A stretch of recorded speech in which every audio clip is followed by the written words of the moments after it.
Syracuse entered the season with tons of hope. In its first year under Felicia Jack a year ago, the Cuse just missed out on the NCAA tournament.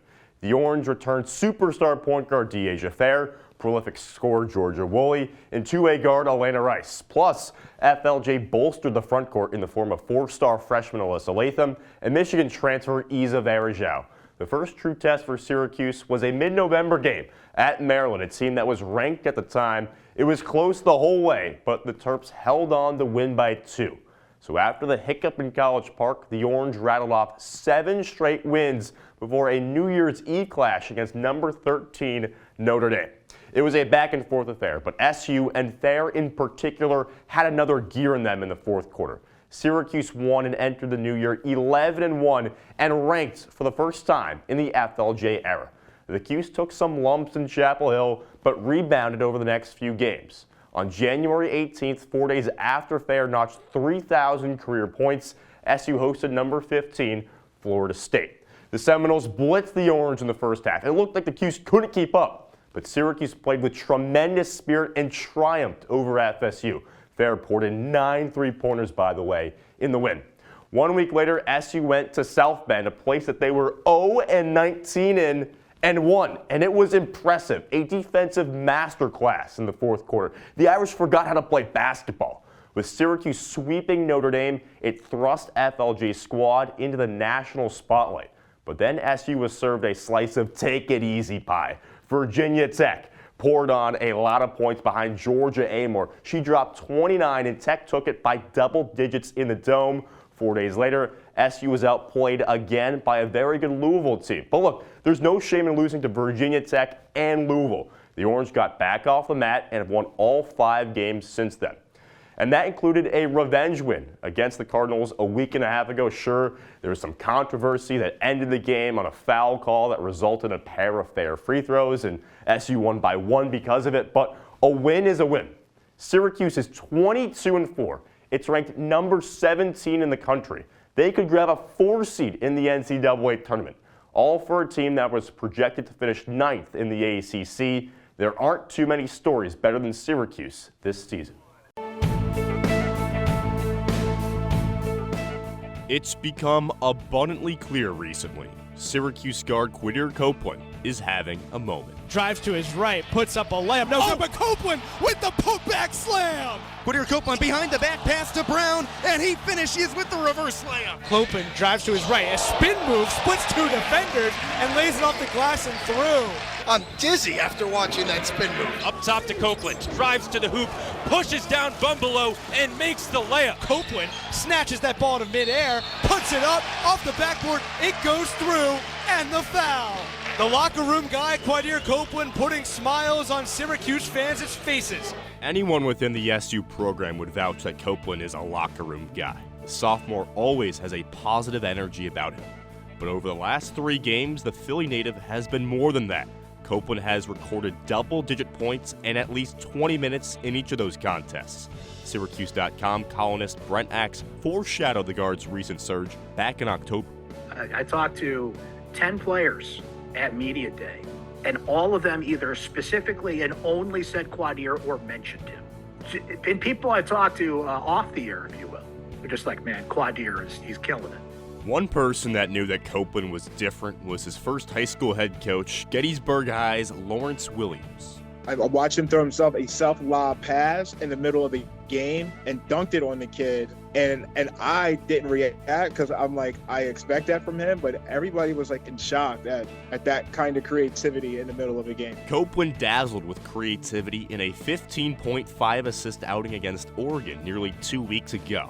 After that performance, takes like this emerged. I don't think he's the best, but I think Quadir Copeland's the most important player on this Syracuse team for how they want to play. Even SU assistant coach Alan Griffin offered his take. When you think about the most important players on your team, where do you think Quadir ranks on that list? Oh, he's up there. And he's up there. You know, it's hard not to put him. It's hard not to put him one, but you know, obviously you got a stud in Judah. But he's a close second because again, his versatility is second to none. There's not a lot of teams in the country that can bring somebody off the bench and do what Quadir does. And that's the root of it all. Not many teams have a Copeland type of a guy coming off the bench. Let's first examine the traditional stats. Copeland is one of just 5 ACC guards who average at least 7 points, 5 rebounds, and 2 assists per game. But he is the only one who does that coming off the bench. But let's get more specific. Copeland is one of just 3 ACC bench guards who have scored double-digit points in any 3 consecutive game stretch. Florida State's Primo Spears and Boston College's Donald Hand Jr. are the others. That's too restrictive of a parameter, you say. Well, how about this? Rebounding. Copeland is one of just 5 bench guards in America with at least 9 rebounds in 3 different games. None of the other 4 guys are in the ACC. And finally, facilitating. The sophomore is one of just 3 bench guards in the nation and the only in the ACC with at least 8 assists in 2 different games. One of the other 2 guys is Kentucky sensation Rob Dillingham. It's no surprise that Copeland is confident in himself. 4 guys had double-digit points today. Is there anyone who is like the fire starter there? I feel like it's me. I feel like I just when I come in the game, I'm hyping everybody up. The sophomore has already played 48 more minutes this season than he did all of last season. The coaching change is a pretty obvious reason why. It's just nice to get an opportunity to get a chance. Been playing with Coach Red. He really allows me to play my game. He coaches me in my freedom. He likes to say, it's not just coaching me to play a certain way. It's coaching me in my freedom. Understand I'm going to make mistakes. Understand that I'm young, but he also understands I'm going to go out there and I'm going to go give my all. From teammate J.J. Starling to former coach Lawrence Williams, Copeland's upside is immeasurable. A lot of people think he's just our glue guy, but he's much more than that. I don't think he has a ceiling. I think he's only going to continue to improve, and we're only just seeing him scratch the surface of his game because he's becoming more and more confident. Austin Barach, WAER Sports. You have 3 on the day, you can't afford to have that. Not good math for Duke. Syracuse on top, 9-3 with 13.5 to go in the 4th quarter. Syracuse aiming for a 3rd straight top 20 win. BOA dodging down the far alley. Draws a new defender, flips to his left. It's Leo, tosses inside at the doorstep, and a shot in the goal. Owen Hiltz from right in front of Cage, got the pass, spun around, and fired it home. Syracuse on top 10-3 with 13 minutes to go in the 4th. Austin, I hesitate to use this word, but that shot was violent. His toes were right on the crease. He cranked the spin. I mean, he could have hit somebody. Instead, he sends the ball right into the inner post, goes in for a goal. Owen Hiltz is a strong, strong man from Canada, and he just showed off that lumberjack strength right there. Another strong performance for him, a hat trick for him today, and get this, last year in the season finale loss against Duke in Durham, 18-15 win for the Blue Devils. Hiltz notched his 100th point for his career in that one. 1,000 would be kind of difficult. Yeah. Naso wins his first faceoff in what feels like forever. Duke attacking the right cage, down by 7 goals under 13 minutes to go. Dyson Williams, who's been so quiet today, tosses far side to Zawada, who's also been quiet. The first team all Big Ten performer a season ago at Michigan. A lot of grad transfers on this Duke team. The team that went to the national title game a year ago. Trying to get back there, but vacant Syracuse team that's been so improved from last season. And just like that, a bad pass, unforced error, turnover for Duke. Here comes Carter Rice attacking the left cage. And slows down, could have been a fast break opportunity. But when you're up 7 goals, 12 minutes to go, you start thinking about the clock. Hiltz being whacked at on the far side by a long stick, and Carpenter comes away with it. Clean defense for him. Carpenter on the fast break, fakes a pass, makes a pass to the far gone extended. Zawada's pass is knocked away by Figueres for a moment, but goes right back to the Michigan transfer. Zawada, 2-time offensive player of the week in the ACC this season, has not looked the part today. Forced a pass because Figueres was all over him. Just 1 goal, no assists. SU on top of Duke, 10-3, 11:40 to go in the 4th. Balsamo racing down the far alley, passes behind him to O'Neal. Flips behind Cage with Zawada. Dancing with his toes, draws Nick Akemo on the switch on the far side. Wants a pass, makes one to Nantz straight away, 30 yards out. Dodges to the right alley against Carter Rice. Noego flips in front, a shot from Balsamo, too far left. It looked like Mark tricked him out. Balsamo double clutched. Duke backs it up though with Papendick. You can't miss a shot like that. He was basically right next to Mark. Flips it behind Cage. Nantz spins around, being defended by Carter Rice. Throws a shot, bounces low, goes past the Cage. Backed up by Papendick. Gary Gate clapping, wants a timeout. The referees don't signal anything. Play continues behind Cage. He was calling that for like 15 seconds.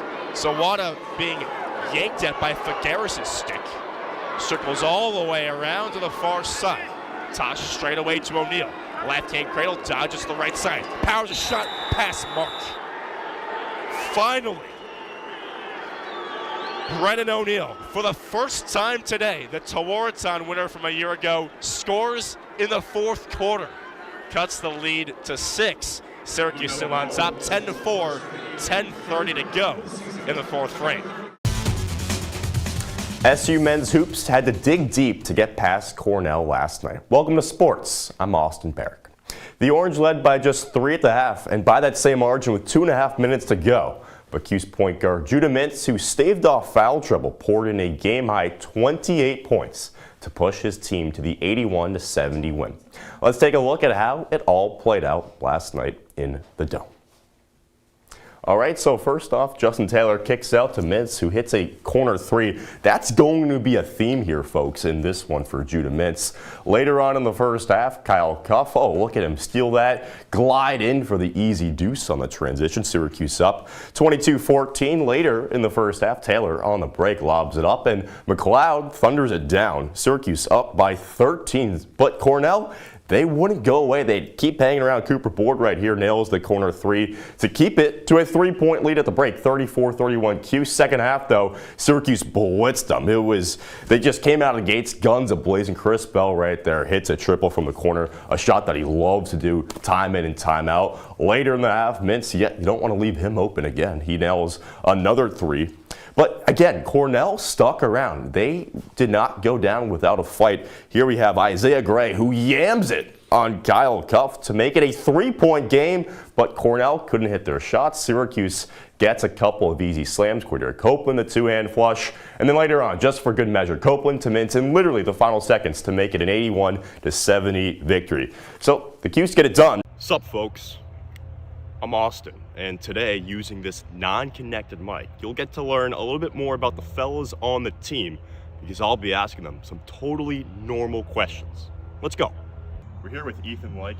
We're here with Mario Bejarano, Will Rizzo, Drew Christo, Braden Rogers, Emilio Barreras, Larry Westall, Kyle Watson, aka K-Dub, Caden Carpenter, Cannon Daly, Maddox Haley, Steven Lancius, Nolan Tucker, Alex Vergara, Ty LeBrun, Bryce Simmering, Cooper Vest, Alex Thurston, Landon Guggenmoss, Preston Shadowan, Sebastian Tomlin, Steve Hecker, aka Heck, Matthew Whitehall, Jesse Cook, Brandon Downer. What's the deal with having 2 first names, man? I get asked this a lot. 2 first names is cooler. So that's kind of what went into that. What about just having like a normal name? You know, I think 2 first names is pretty normal this day and age, actually. Austin. What's my last name? That's a great question. Kyle, do you think it's unfair that Ty gets credit for all the work that you do?